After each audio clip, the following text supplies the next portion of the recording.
Legalmente, a escravidão não existe mais. O último país a abolir o trabalho escravo foi a Mauritânia, em 1981. No entanto, segundo a OIT, Organização Internacional do Trabalho, 13 milhões de pessoas ainda são vítimas de trabalhos semelhantes à escravidão no mundo. A escravidão pode ser definida quando uma pessoa é obrigada a trabalhar para outra sem ter nenhum tipo de remuneração e, em segundo lugar, que ela não tem liberdade de sair. E a terceira característica que muitas vezes é mencionada é o fato de que ela pode ser vendida, embora isso não seja universal. O trabalho escravo moderno, ele é uma metáfora, digamos assim, ele é uma maneira de se dizer que pessoas que são submetidas a condições subhumanas, em que elas são quase que forçadas a trabalhar, isso é um regime semelhante à escravidão.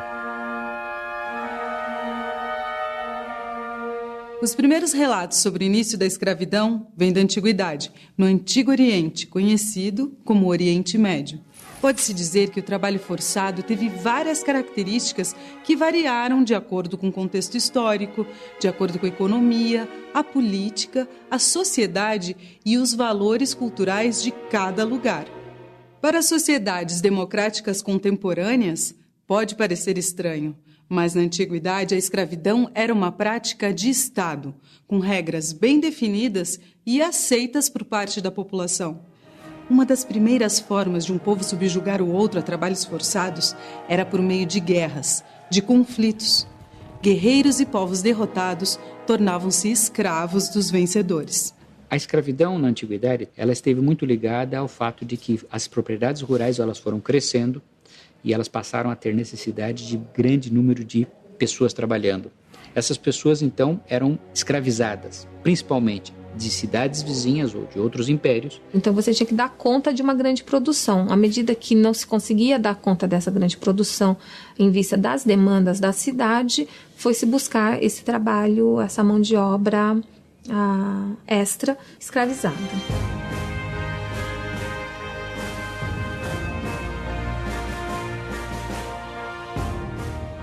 Para entender a história da escravidão na antiguidade, é fundamental destacarmos a Grécia Antiga, civilização que surgiu por volta de 2000 anos antes de Cristo, entre os mares Egeu, Jônico e Mediterrâneo. Era formada por povos nômades, vindos de outras partes da Europa e da Ásia.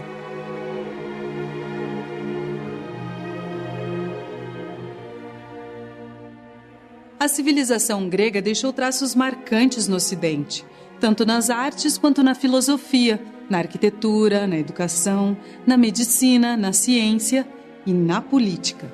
A civilização grega ela teve uma contribuição fundamental para o mundo ocidental em diversos aspectos, político e filosófico. Ou seja, os gregos começaram a pensar o mundo, explicar como ele funcionava, tendo o homem como referência. Então, esse legado da filosofia grega, ele está conosco até hoje. Foi na Grécia Antiga, durante o período arcaico, entre 700 e 500 anos antes de Cristo, que começaram a se formar as cidades-estado, conhecidas como polis. Independentes politicamente, elas tinham suas próprias leis e instituições, como acontece nos países hoje. As mais importantes eram Esparta e Atenas. Atenas surge como uma polis aristocrática, onde o poder político e econômico estava nas mãos dos grandes proprietários de terra, os eupátridas. Os prisioneiros de guerra eram comprados para desempenhar funções como guardas, artesãos, trabalhadores domésticos, da construção civil e até pedagogos, como eram chamados os escravos que levavam as crianças para a escola. Esses escravos urbanos tinham condições de vida melhores do que aqueles que trabalhavam nas minas ou na agricultura. Parece contraditório, mas para os atenienses, a escravidão era essencial para o desenvolvimento da democracia. A democracia em Atenas, ela estava baseada na escravidão. Porque os cidadãos eram apenas aqueles que eram livres, tinham cidadania ateniense, portanto tinham direito ao voto. Era um número pequeno de pessoas. Nunca houve o ideal de igualdade para todos, né? O importante era a igualdade entre os homens. Era necessário que houvesse escravos trabalhando na cidade, escravos trabalhando no campo. em latifúndios. De tal maneira que esses escravos que não tinham direito à cidadania não eram atenienses, eles eram a sustentação da própria democracia. Em Atenas também havia outra forma de escravidão, que era por dívidas. Se uma pessoa tivesse uma dívida com outra e não pudesse pagar, ela se transformava em escrava durante um determinado tempo. No século VI a.C., um político chamado Solon enfrentou a elite formada pelos eupátridas e pôs fim à escravidão por dívidas, além de impedir que os cidadãos atenienses fossem escravizados. Que fez com que as pessoas pudessem não mais ser escravizadas internamente, ou seja, não havia mais, ele aboliu a escravidão por dívidas em Atenas. Isso apenas reforçou a necessidade imperial de Atenas de conquistar outras cidades e até regiões fora da Grécia, de maneira a ter escravos que pudessem trabalhar. Os escravos em Atenas viviam situações diversas. Eles não estavam submetidos constantemente a castigos físicos, não desenvolviam apenas trabalhos manuais, mas tinham seus próprios saberes. Em alguns momentos, podiam ser remunerados por seus trabalhos e, eventualmente, conseguiam até mesmo comprar a própria liberdade. Em Atenas, o escravo, quando ele conseguia comprar sua liberdade, ele se tornava um meteco, ele se tornava um estrangeiro. O ex-escravo, ele não tinha muitos direitos, ao contrário, ele continuava sendo um pária, sendo uma pessoa isolada da sociedade. Fundada no século IX a.C. por um povo indo-europeu, Esparta era bem diferente de Atenas. A cidade-estado era composta por uma oligarquia dedicada ao militarismo, onde o grupo social mais privilegiado era dos esparciatas, filhos de pais e mães espartanos. Os esparciatas eram proprietários de quase todas as terras cultivadas no local. Há uma diferença muito grande entre a situação de Esparta e Atenas em relação aos escravos. Enquanto em Atenas, esses escravos eram oriundos de outras cidades e trabalhavam tanto na cidade quanto nas fazendas, em grande número, em Esparta não. A escravidão em Esparta ela era coletiva. Então significa que os espartanos haviam conquistado aquela população local e eles tinham um domínio coletivo sobre esses escravos. Eles dominavam essa população coletivamente. Os ilotas, nome que se dava aos escravos, desempenhavam atividades ligadas ao serviço público e eram obtidos por meio de vitórias militares empreendidas pelas tropas espartanas. Os escravos eram maioria em Esparta. Os homens livres representavam apenas 20% da população, o que correspondia a cerca de 9.000 cidadãos. Nós podemos dizer que, no caso de Esparta, não eram escravos por conquistas, mas eles eram hereditários, eles tinham sido conquistados, eles eram os habitantes originais daquela região, foram escravizados e continuaram a ser escravizados pelos séculos seguintes.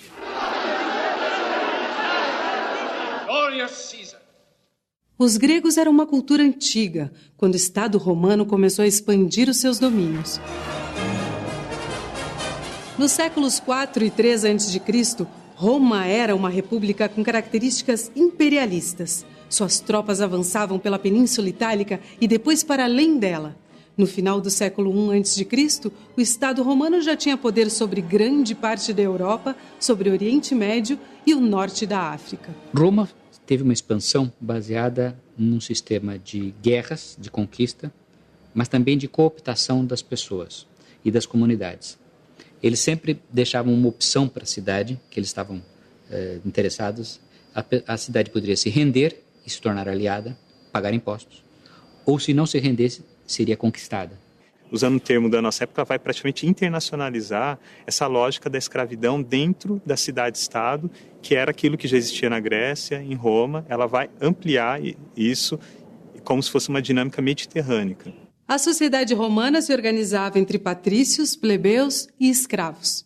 Os patrícios eram os senhores que dominavam o Senado romano e eram grandes proprietários de terras, onde desenvolviam a agricultura e a pecuária. Os plebeus eram os camponeses, os artesãos e os comerciantes. E, finalmente, os escravos, que tanto podiam ser prisioneiros capturados nas conquistas territoriais e que acabavam trabalhando nas grandes propriedades fundiárias, quanto aqueles que eram comercializados para abastecer essa demanda de mão de obra nos latifúndios. Para a articulação desse império, que foi fortemente caracterizado pela grande propriedade de terras e de, enfim, trocas agrícolas muito fortes, o trabalho escravo ele foi essencial. Em Roma, os escravos eram também vendidos como gladiadores, atividade considerada diversão pública. A maior parte dos gladiadores eram escravos. E é justamente aquela pessoa que a vida não era considerada tão importante, que era desqualificada socialmente, que era considerada a figura mais subalterna daquela sociedade, que poderia ter a vida colocada ali à disposição assim e morrer eventualmente no meio do combate. Entre os escravos comercializados como gladiadores, destacou-se Espartaco. Ele se revoltou contra a humilhação e injustiças cometidas contra os escravos e conseguiu arregimentar uma legião de cerca de 100 mil homens para enfrentar o exército romano. Essa revolta durou 2 anos. O exército romano ele é composto por membros, muitas vezes os generais, eles são pessoas que estavam esperando grandes glórias militares e ter os nomes deles relacionados a grandes glórias.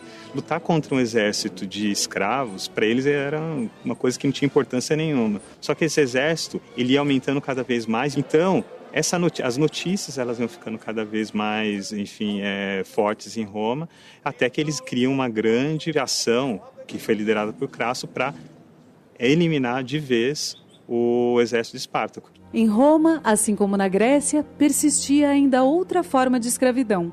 Os plebeus endividados eram escravizados durante um tempo até saldarem suas dívidas. No século IV a.C., após obterem o direito de representação política na Assembleia Plebeia, os plebeus conquistaram o fim da escravidão por dívida. A escravidão em Roma, a diferença da Grécia, era caracterizada pelo fato de que muitos escravos urbanos que trabalhavam na casa do senhor podiam ser alforriados.